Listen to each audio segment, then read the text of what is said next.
আসসালামু আলাইকুম রহমতুল্লাহ বারাকাতু। Good evening, welcome to my all wishers.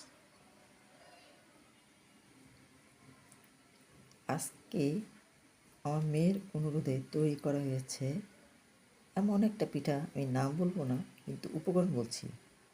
মুগ ডালের গুঁড়া সিদ্ধ করে আটায় বেটে তৈরি করা হয়েছে, চালের গুঁড়ি, সামান্য একটু লবণ, চিনি মিক্স। এই পদ্ধতিতে বিভিন্ন নকশা করে তৈরি করেছি। আজকে প্রায় ২০ বছর পূর্বেই পিঠা তৈরি করেছিলাম। আমি ধুলাইপাড়ে থাকতাম, পাশে ভাবি ছিল। আম্মা হুজুর ভোলা থেকে পিঠা তৈরি করে এনে আমাদের খাওয়াতো। ভাবির কাছে শিখেছি কীভাবে তৈরি করতে হয়। প্রসেসটা সম্পূর্ণ ভাবির কাছে আমি নিজের হাতে শিখেছি। অনেক সুস্বাদু।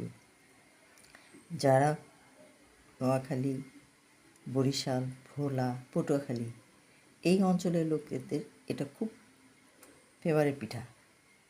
ওরা শীতের সিজনে বানায়, মেহমান আসলে বানায়, এমনিও নিজেরও তৈরি করে খায়।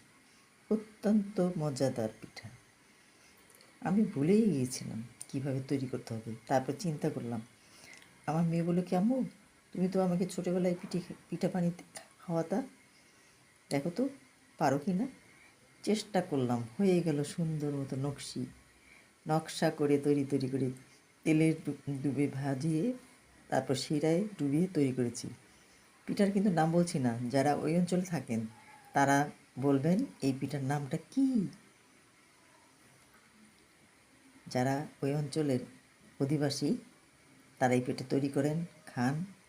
প্লিজ যারা এই ভিডিওটা দেখবেন ওই অঞ্চলের অধিবাসীদেরকে আমি অনুরোধ করছি, প্লিজ সাবস্ক্রাইব করবেন আমার চ্যানেলে। Thank you very much.